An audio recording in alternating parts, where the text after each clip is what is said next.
Magandang buhay mga kaibon. Yan, for today's video. Yan, ano nga ba ang magpapabilis ng pagpapalaki sa ating mga inakay na parakeets? Yan ang pag-uusapan nga natin ngayon. Meron akong 6 na ibinibigay para nga mapabilis ng pagpapalaki ng ating mga inakay na parakeets. Yan, mamaya pag-uusapan natin yan pagkatapos ng introng ito.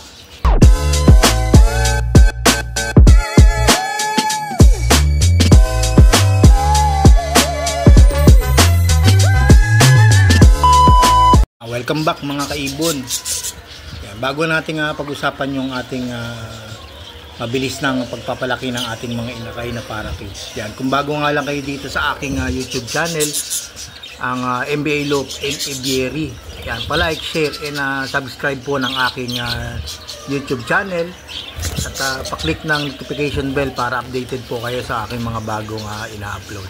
Yan, pag-usapan na natin yung pagpapabilis at pagpapalaki ng ating mga inakay na parakeets. Yan, meron akong ibibigay na 6 na pamamaraan or binibigay ko at i-apply ko sa inyo, sa inyong ibunan ang aking binibigay dito sa pang-araw-araw na pagpapakain sa aking mga alagang mga ibon, katulad ng mga parakeets.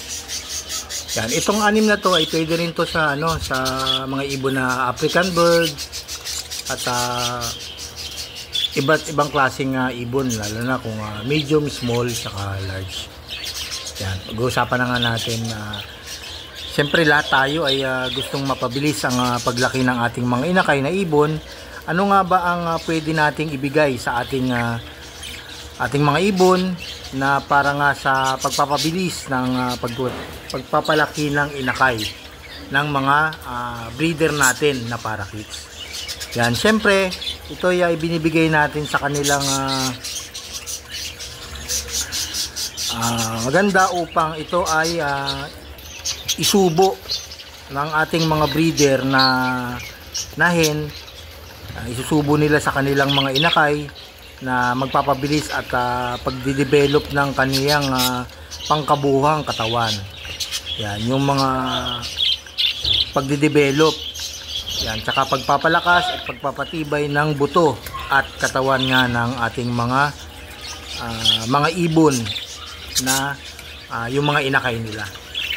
Siyempre meron tayong 6 na ibinibigay dito sa aking ibunan. Siyempre isi-share ko nga sa inyo. At kung gusto nyo rin na gawin ito ay mas maganda po i-share nyo rin dun sa mga inyong mga kaibigan na nag-iibon din. Yan, syempre meron tayo ang unang-una kong binibigay sa kanila. Ito yung pwede rin to sa mga sa mga hindi natin binibreed, tulad ng mga nasa flight cage. Yan, yung mga nakakalipad-lipad, yung mga stock bird. Pwede rin to para doon pa lang nahuhubog na yung yung kanilang katawan at naikukondisyon na rin para kung sakaling i-breed na nga natin yung gusto nating ibon na mai-breed ay nadidevelop na. Yan, ang unang-una, syempre ito mas mahalaga to sa mga breeder natin na gusto nating ipagpares tulad ng hen at cock. Yan, ang unang-una kong binibigay Chick Booster or Integra 2000. Dahil ayun yung mga binibigay ko. Ano nga bang binibigay na benepisyo nitong dalawang bagay na to, yung Chick Booster or Integra 2000?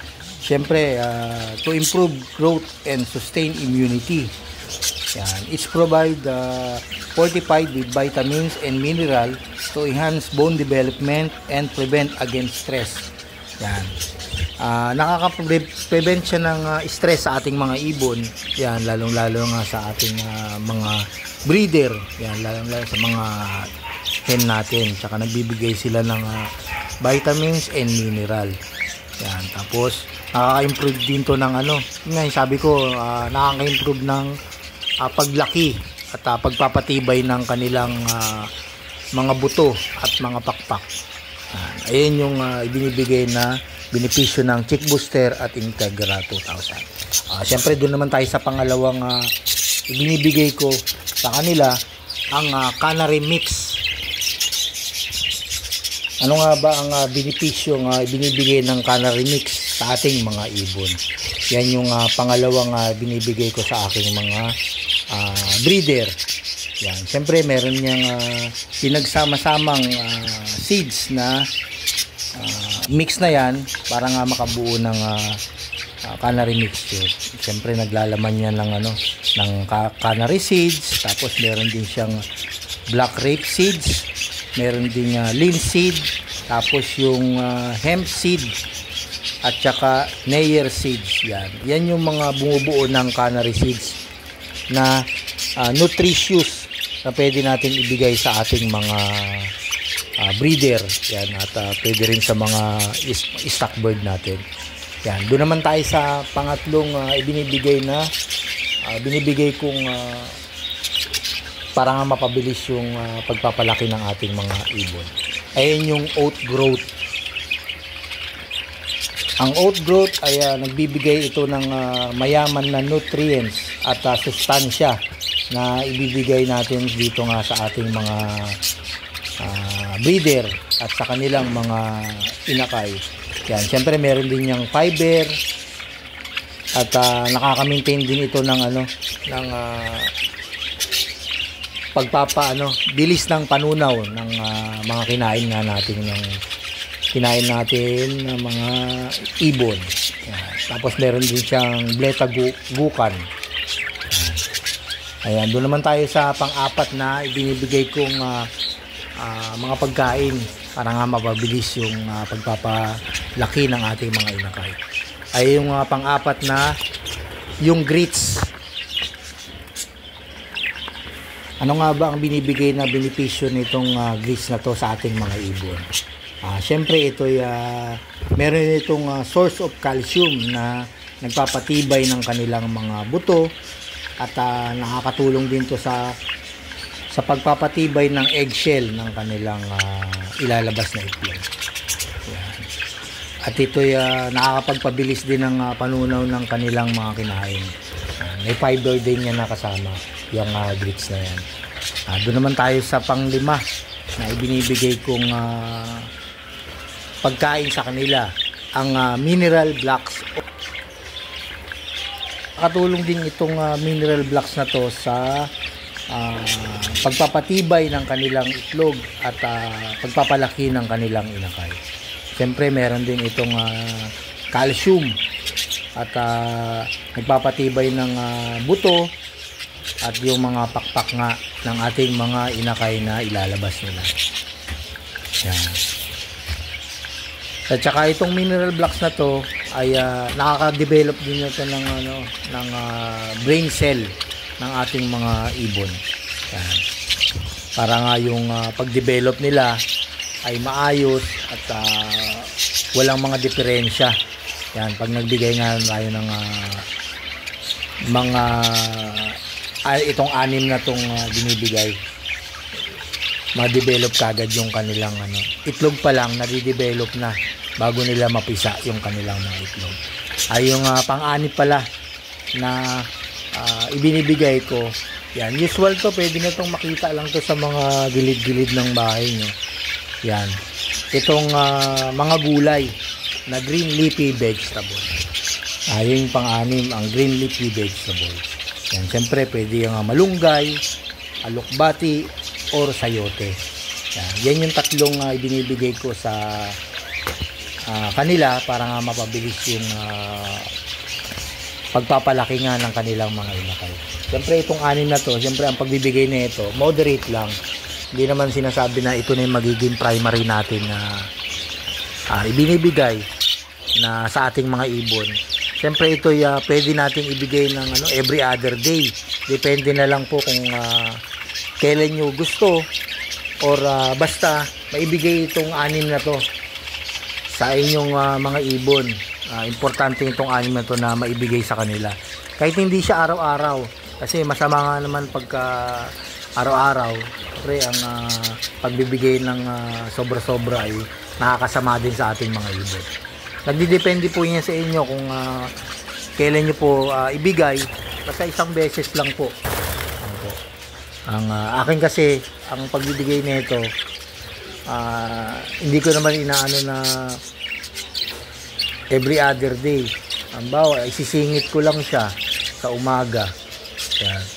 Isasabay ko, bawa, ang pagbibigay ko ng kit booster, itong Integra 2000, pwede natin itong ibigay sa kanila kasabay ng mga seeds, itong canary seeds. Pero konting amount lang. Itong outgrowth, syempre ito nakakabilis ng pagpapataba itong outgrowth na pag binigay sa kanila, konting amount din ang pagbibigay. Tapos itong grits, pwedeng iwan nyo na lang yan, ilagay nyo lang sa kulong, kahit na patagalin nyo, lagay nyo lang, kukunti-kunti naman nila yan, hindi naman nila talagang kakainin ng todo-todo yan, parang snacks lang nila to. Yung mineral block, syempre naka-maintain din yan dyan sa ating cage or breeder cage na paglalagyan natin. Itong gulay, kahit na every other day lang pagbibigay nyo, pwede pakunti-kunti lang. At sure yun talaga na 100% mabilis nga na pagpapalaki ng ating mga ibon. Yan. Sana may natutunan kayo ng kahit konti. Tapos kung kulang pa nga itong mga sinabi ko sa pagpapabilis ng pagpapalaki ng mga inakay, i-comment nyo lang dyan para mabasa ng ibang newbie na bago sa pag-iibon yung dagdag kaalaman na pwede pa natin ibigay sa ating mga breeder para dun sa pagpapabilis ng pagpapalaki ng kanilang inakay. Siyempre, itong mga anim na to, ang kakain talaga niyan yung hen at isusubo sa mga kanilang inakay.